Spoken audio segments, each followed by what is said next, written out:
Livro Paramahansa Yogananda, a autobiografia de um yogi contemporâneo. Capítulo 21. Visitamos Caxemira. Agora você está suficientemente forte para viajar. Eu o acompanharei a Caxemira, declarou Sri Yukteswar 2 dias depois de minha milagrosa cura da cólera asiática. Naquela noite, nosso grupo de 6 embarcou de trem para o norte. Nossa primeira longa parada foi em Simla, cidade que se assenta como rainha no trono dos contrafortes do Himalaia. Demos uma volta pelas ruas íngremes, admirando paisagens magníficas. Morangos ingleses para vender, gritava uma velha, sentada de pernas cruzadas num pitoresco mercado ao ar livre. O mestre mostrou certa curiosidade pelas estranhas frutinhas vermelhas. Comprou uma grande cesta delas e ofereceu-as a Kanai e a mim, que estávamos ao seu lado. Provei um morango, mas cuspi-lo apressadamente no chão. Senhor, que fruta mais ácida! Jamais gostarei de morangos. Meu guru deu risada. Você apreciará na América. Lá, num jantar, sua anfitriã lhe servirá morangos com açúcar e creme.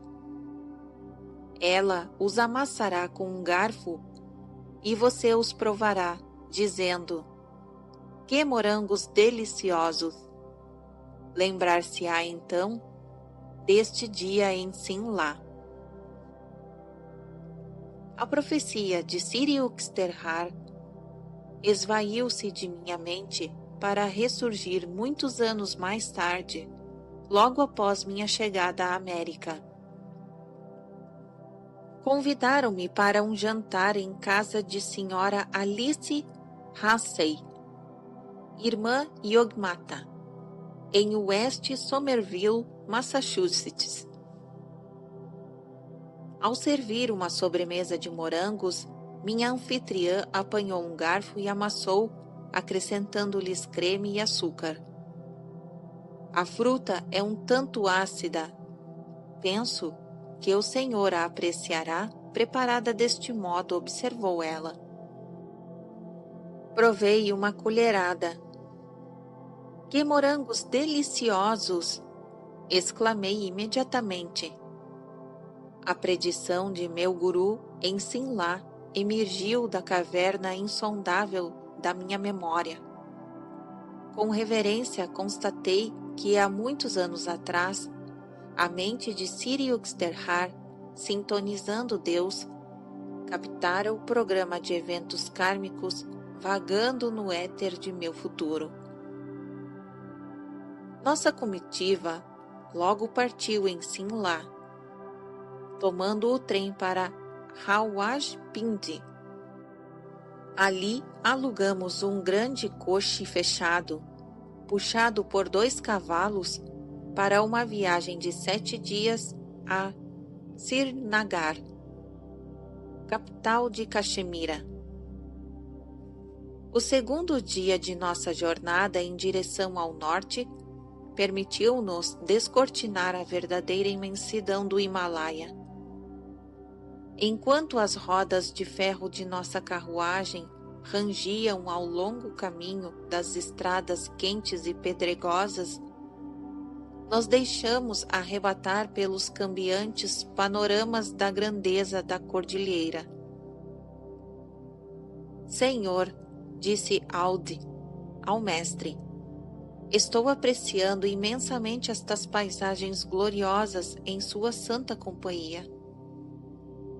Vibrei de contentamento ao ouvir o comentário apreciativo de Aud. pois eu fazia o papel de anfitrião nessa viagem. Sir Yuxterhar captou meu pensamento, voltou-se para mim e sussurrou: Não se envaideça. Alde não está tão envelado com a paisagem quanto com a perspectiva de se afastar de nós por alguns minutos para fumar um cigarro. Observação 161. Na Índia, fumar em presença dos mais velhos e superiores é sinal de desrespeito. Continuação da narrativa. Fiquei chocado. Senhor, respondi a meia voz, não quebre nossa harmonia com suspeitas. Custa-me crer que Alde deseje com tanta ansiedade fumar. Apreensivo olhei para meu guru, geralmente indomável. Muito bem, nada direi a Alde. O mestre riu. Logo, porém, quando o coche fizer alto, você o verá a aproveitar rapidamente a oportunidade. A carruagem chegou a uma pequena hospedaria. Enquanto nossos cavalos eram guiados a um bebedouro, Alde perguntou: Senhor, posso ter sua permissão para viajar um trecho ao lado do cocheiro? Gostaria de tomar um pouco de ar fresco. Sir Yuxterhar permitiu, mas comentou a mim: Ar fresco? Ele quer é um cigarro fresco. O coche prosseguiu seu avanço barulhento pelas estradas cobertas de pó. O mestre piscou um olho ao instruir-me: Estique sua cabeça para fora da carruagem e veja o que Alde está fazendo com o ar. Obedeci e fiquei estupefato ao observar Alde exalando anéis de fumaça com um cigarro. Olhei para Sir Yuxterhar com ar de desculpa. Tem razão, como sempre, senhor. Alde está gozando de umas baforadas junto com o panorama. Supus que o cocheiro estivesse presenteado ao meu amigo e sabia que Alde não trouxera cigarros de Calcutá.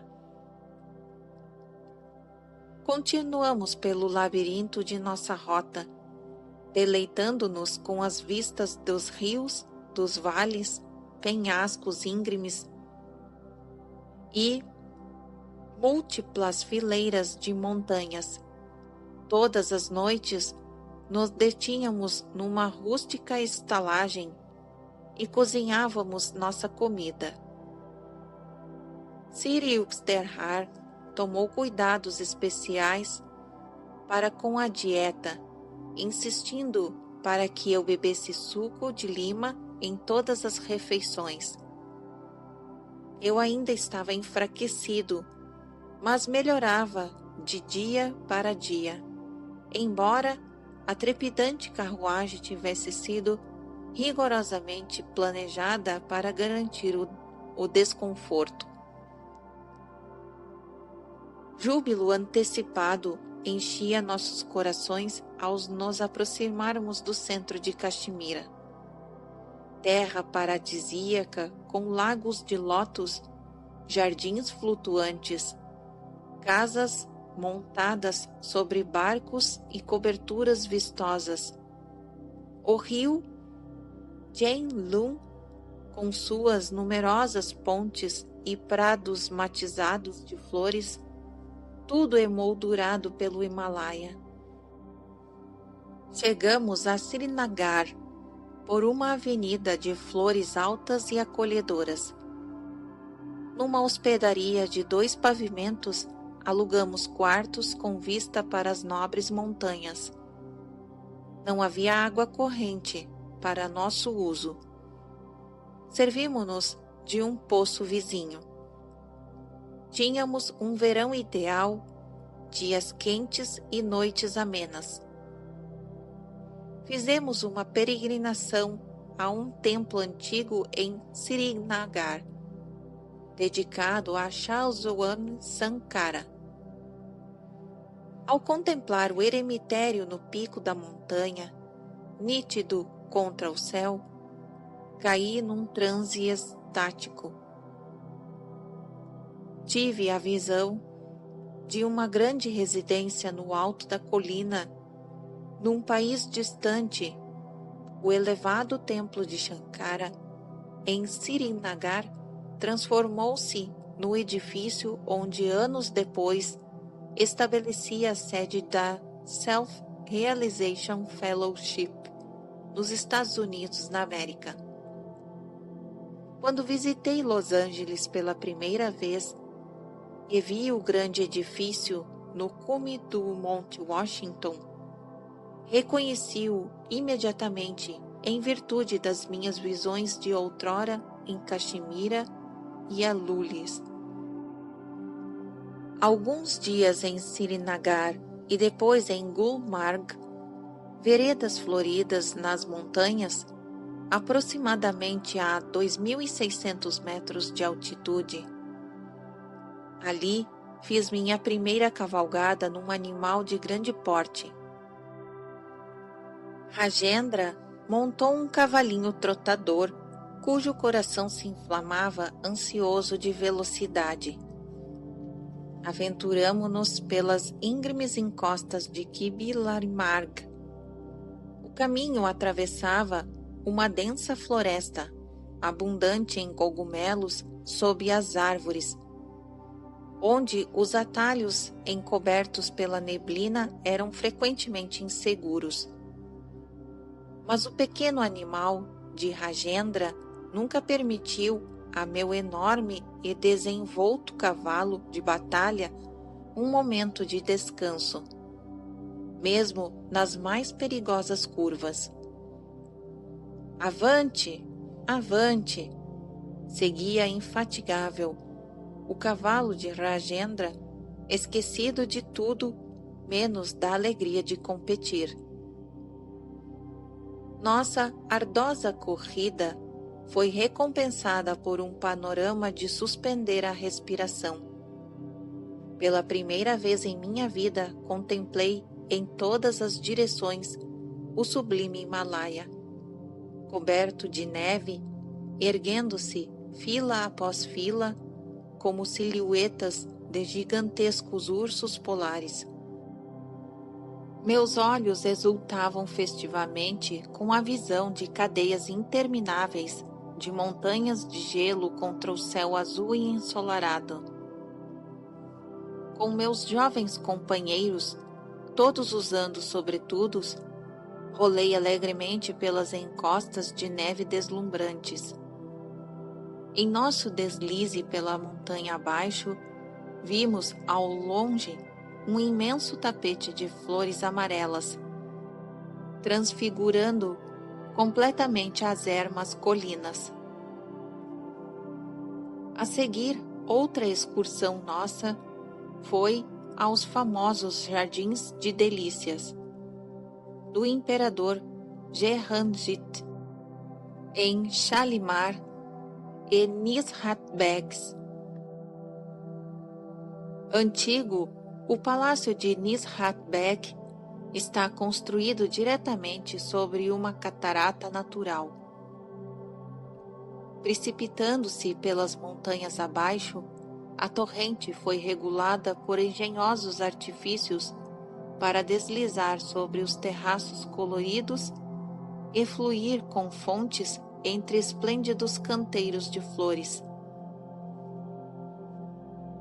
A corrente também penetra em vários aposentos do palácio e, por fim, tomba, como por arte de fadas, no lago que se encontra mais abaixo. Os amplos jardins são de uma policromia desmedida. Rosas, jasmins, lírios, bocas de leão, amores perfeitos, alfazemas, papoulas, filas simétricas de chinars, cepestes, cerejeiras, compõem uma cercadura de esmeralda por trás dela, elevando-se à cândida austeridade dos Himalaias. Observação número 162. Chinars significa uma planta de plátano oriental. Continuação da narrativa. Estou tão empanturrado que não posso andar. Eu costumava dizer: uvas nunca vistas fermentam dentro de mim. Mais tarde soubemos que as doces uvas crescem em abundância em Cabul, no oeste de Caxemira. Consolamo-nos com sorvete feito de rabri, leite condensado espesso, contendo como especiarias nozes e pistácias inteiras. Efetuamos diversos passeios nos Ischalaras, ou pequenos barcos sombreados por toldos vermelhos bordados, navegando ao longo dos intrincados braços do lago Dal, uma rede de canais semelhante a uma teia de aranha aquática. Aqui, os numerosos jardins flutuantes, rusticamente improvisados com terra e troncos de madeira, causavam imprevistas admiração. Tão incongruentes é o espetáculo de vegetais e melões crescendo no meio do estandal das águas. Ocasionalmente, vê-se um camponês desdenhando criar raízes no solo. A rebocar seu lote de terra para uma nova localização no lago de inúmeros meandros. Neste famoso vale encontramos uma síntese de todas as belezas da terra. A Divina Senhora de Caxemira usa a coroa das montanhas, as guirlandas dos lagos e as sandálias das flores. Ultimamente, depois de viajar por muitos países, compreendi por que se costuma dizer que Caxemira é o recanto mais pitoresco do mundo. Possui alguns dos encantos dos Alpes suíços e do lago Lomond, na Escócia, e dos primorosos lagos ingleses. Um viajante norte-americano em Caxemira encontra motivos para evocar a áspera grandeza do Alasca e do cume Peaks, perto de Denver. Inscrevendo-os num concurso de beleza panorâmicas, eu proporia para o primeiro prêmio a deslumbradora vista do lago Xochimilco, no México, onde os céus, as montanhas e os álamos se refletem entre peixes travessos e miríades de alamedas líquidas. Ou os lagos de Caxemira, guardados como donzelas formosas pela severa vigilância do Himalaia. Estes dois locais sobressaem à minha memória como as mais belas da terra.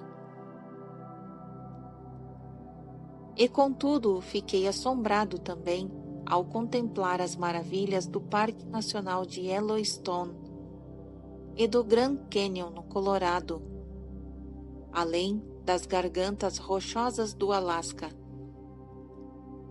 Yellowstone é talvez a única região do mundo onde se podem ver numerosos geysers de erupção. elevando-se do solo para a atmosfera quase que com a regularidade de um relógio. Nesta área vulcânica, a natureza deixou uma amostra da criação em suas primeiras eras. Fontes sulfurosas quentes, pântanos de cor opala e de safira, geysers violentos e vagando livremente ursos, lobos, bisões e outros animais selvagens. Viajando de automóvel pelas estradas de Wyoming até a lata de tinta do diabo, de lama borbulhante em elevada temperatura, observando as fontes gorgolejantes, os jatos dos geysers e os repuxos vaporosos, achei que Yellowstone merecia um prêmio especial por sua singularidade. No parque de Yosemite, na Califórnia, sequoias veneradas e majestosas, como enormes colunas estiradas para o firmamento, são verdes catedrais da natureza, projeto e perícia de arquiteto divino. Embora haja maravilhosas cataratas no Oriente, nenhuma se equipara à beleza torrencial de Niágara, em Nova York, junto às fronteiras canadenses. A cova Mammoth, em Kentucky, e as cavernas Carlsbad, em Novo México, são estranhos reinos de fadas. Longas estalactites suspensas do teto das cavernas e espelhadas em águas subterrâneas apresentam, conforme a fantasia do observador, um vislumbre de outros mundos. Em Caxemira, um grande número de seus habitantes, mundialmente famosos por sua beleza, são tão brancos como os europeus e similares a estes nas feições e estaturas ósseas. Muitos têm olhos azuis e cabelos louros. Quando usam vestuário ocidental, parecem-se aos norte-americanos. O frio do Himalaia poupa os nativos de Caxemira do sol inclemente e conserva-lhes a pele bem clara. À medida que se viaja para o sul, em direção a latitudes tropicais da Índia, encontra-se uma população gradualmente mais escura. Depois de passar semanas felizes em Caxemira, fui obrigado a fazer os preparativos de regresso a Bengala para o período do outono na faculdade de Serampore. Sir Yuxterhar, Kanai e Alt permaneceriam em Sinaragar por um tempo mais longo. Pouco antes de minha partida, o mestre insinuou que seu corpo estaria sujeito a sofrimentos em Caxemira. O senhor parece o retrato da saúde, protestei. Existe até a possibilidade de eu abandonar este mundo.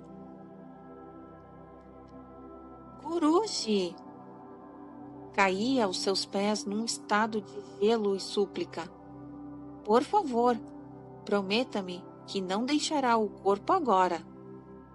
Estou absolutamente desamparado para prosseguir sem o senhor. Sir Yuxterhar continuou silencioso, mas sorriu para mim com tal compaixão que me senti confiante. Deixo-o com relutância. Mestre, perigosamente enfermo. Recebi este telegrama de Aldi pouco depois de meu regresso a Serampore. Telegrafei a meu guru freneticamente. Senhor, Supliquei sua promessa de não me abandonar. Por favor, conserve seu corpo, do contrário também morrerei. Seja como você quer. Foi esta a resposta do mestre enviada de Caxemira. Uma carta de Alte chegou dentro de alguns dias, informando-me de que o mestre convalecera-se. Quando este regressou a Sarampore, na quinzena seguinte, fiquei consternado ao ver o corpo de meu guru reduzido à metade de seu peso normal. Sir Yukteswar queimou muitos dos pecados de seus discípulos no fogo de sua febre alta em Caxemira. Afortunadamente para eles, yogis de profundo adiantamento conhecem o método metafísico para a transferência física das enfermidades. Um homem forte pode ajudar um fraco no transporte de uma carga pesada. Um super-homem espiritual é capaz de minorar as dificuldades físicas e mentais de seus discípulos, carregando uma parte de suas cruzes kármicas. Assim como um homem rico renuncia a certo dinheiro quando paga uma dívida ponderável de seu filho pródigo, salvando-o das consequências medonhas de seus desatinos, um mestre voluntariamente sacrifica uma parcela de sua riqueza física para aliviar a miséria de seus discípulos. Observação 163. Muitos santos cristãos, inclusive Teresa Neumann, veremos isso no capítulo 39, são versados em transferência metafísica de doenças. Continuação da narrativa. Por um método secreto da yoga, o santo une a sua mente e o seu veículo astral aos do indivíduo que está sofrendo. A doença se transfere inteira ou, em parte, à forma carnal do yogi. Como um segador que efetua a colheita de Deus no campo físico, o mestre já não se preocupa com seu corpo. Embora ele possa permitir a esse mesmo corpo que adoeça, a fim de aliviar outras pessoas de sua mente impoluta, não é afetada. Considera-se feliz ao poder prestar essa ajuda. Para quem alcança a salvação final no Senhor, o corpo, na verdade, preencheu seus objetivos. Um mestre o usa, então, da maneira que lhe parece mais conveniente. A obra de um guru no mundo é aliviar as tristezas da humanidade, seja por meios espirituais, seja por conselhos intelectual, pelo poder da vontade, ou ainda pela transferência física das doenças. Escapando para a superconsciência sempre que o deseja, um mestre pode olvidar sua enfermidade física, às vezes para oferecer um exemplo a seus discípulos. Escolhe suportar a dor corporal com estoicismo. Impondo a si mesmo os males alheios, um yogi pode satisfazer em benefício de outros seres a lei kármica de causa e efeito. Esta lei funciona automática e matematicamente. Suas operações podem ser cientificamente manipuladas por homens de sabedoria divina. A lei espiritual não exige que um mestre se torne doente cada vez que ele cura alguém. Geralmente um santo restitui a saúde a um sofredor, pondo em prática o conhecimento que tem de vários métodos de cura instantânea, que não resultam em danos para o traumaturgo espiritual. Em ocasiões raras, entretanto, um mestre desejoso de acelerar bastante a evolução de seus discípulos consome voluntariamente em seu próprio corpo uma boa parte do karma indesejável deste. Jesus ofereceu-se como resgate pelos pecados de muitos. Com seus divinos poderes, Cristo nunca se sujeitaria à morte pela crucificação se não o quisesse cooperar com a lei sutil de causa e efeito. Observação número 164.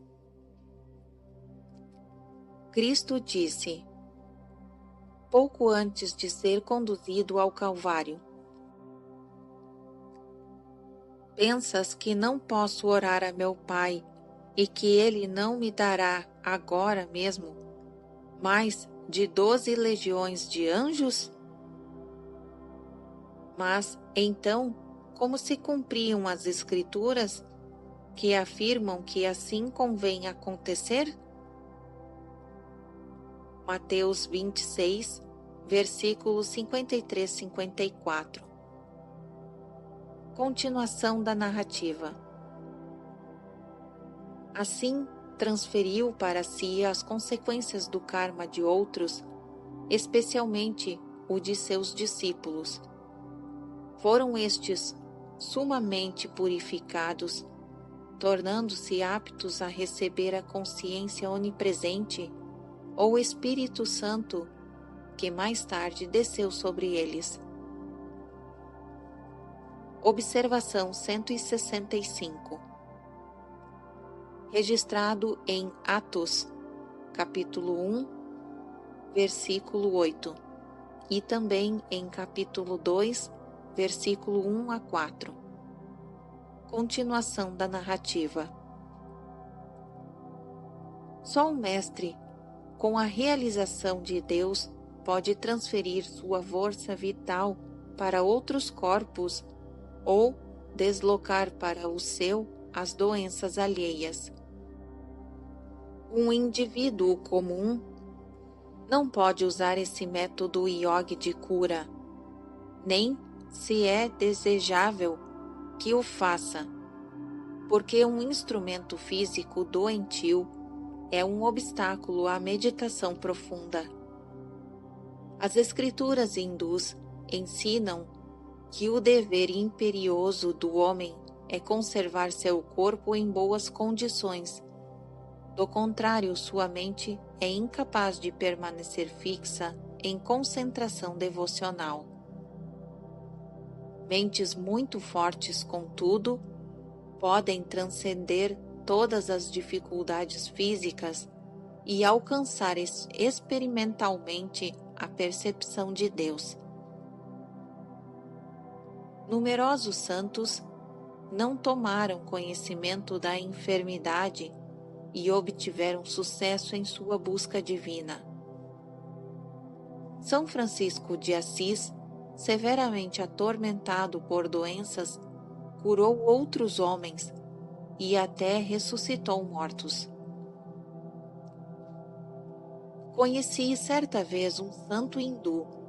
Metade de seu corpo estivera na juventude coberto de chagas.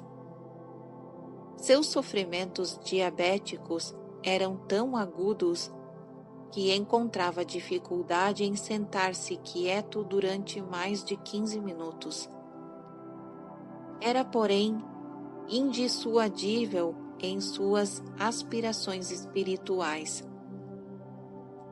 Senhor, rezava ele, virás tu a meu templo arruinado? Com ininterrupto exercício de vontade, o santo tornou-se gradualmente capaz de sentar-se na posição de lótus durante 18 horas por dia, absorto em transe estático.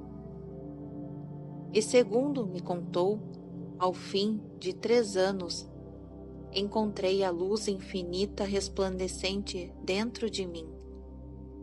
Regozijando-me em seu esplendor, esqueci o corpo. Mais tarde percebi que este corpo fora curado através da misericórdia divina. É um fato histórico a cura relacionada com o rei Baber, em 1483 a 1530, fundador do Império Mongol, na Índia. Seu filho, Humayun, caiu gravemente enfermo. O pai rezou com angustiada determinação para que ele próprio recebesse a moléstia e seu filho fosse poupado. Humayun saurou. Baber imediatamente se sentiu mal e morreu da mesma doença que afligira seu filho. Observação 166. Humayun veio a ser o pai de Akbar, o Grande. Com zelo islâmico, Akbar perseguiu a princípio os hindus. Ao adquirir mais conhecimento, a vergonha me dominou, disse ele mais tarde. Milagres ocorreram nos templos de todos os cretos. Ele providenciou uma tradução persa do Bhagavad Gita. Continuação da narrativa. Muita gente acredita que um grande mestre deveria ter a saúde e a força de um Seidão. Observação 167. Seidão é um atleta alemão falecido em 1925, conhecido como o homem mais forte do mundo.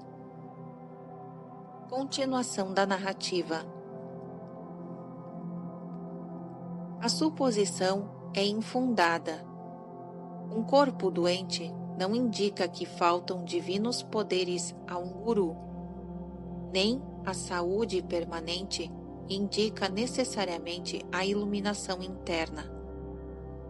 As qualificações que distinguem um mestre não são físicas, mas espirituais. No Ocidente, numerosos indivíduos desnorteados que buscam a Deus pensam erroneamente que basta alguém tratar de assuntos metafísicos em livros ou eloquentes discursos para ser um mestre. Só há limpa prova de que alguém é um mestre ser capaz de entrar à vontade no estado destituído de respiração. Sabikalpa, Saimati, e alcançar a beatitude imutável. Nirbikalpa, Samadhi. Observação 168. Veremos sobre isso no capítulo 26, continuação da narrativa. Os rishis salientaram que somente por estas conquistas pode um ser humano demonstrar que ele dominou Maya, a ilusão cósmica dualística. Só ele pode afirmar das profundezas da realização. Ekam Sat.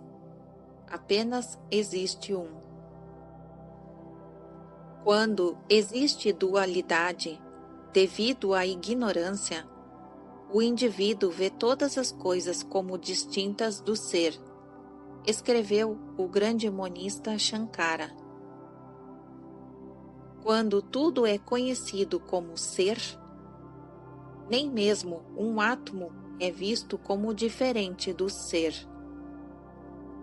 Obtido o conhecimento da realidade, já não se experimentam os efeitos de ações passadas em virtude da irrealidade do corpo, exatamente como não pode haver sonho depois do acordar.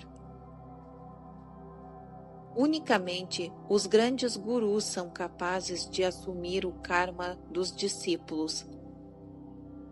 Sri Yukteswar não teria sofrido em Srinagar se não tivesse recebido autorização do Espírito interno para ajudar seus discípulos de maneira invulgar.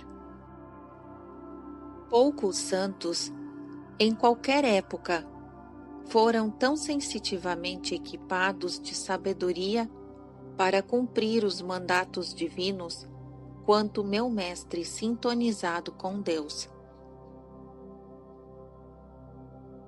Akbar, inexata, mas amorosamente, atribuiu a Cristo a seguinte afirmação, inscrita no Arco do Triunfo, em Fatehpur Sikri, a cidade edificada por Akbar.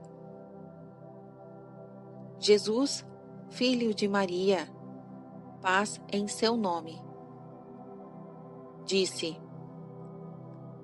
o mundo é uma ponte, atravessa-a, mas não construa casa sobre ela. Quando arrisquei algumas palavras de simpatia a respeito de sua figura emaciada, meu guru disse alegremente: tem suas vantagens. Agora posso introduzir-me em pequenos ganges, camisetas, que não uso há muitos anos. Ouvindo o riso jovial do mestre, recordei as palavras de São Francisco de Sales: um santo triste é um triste santo.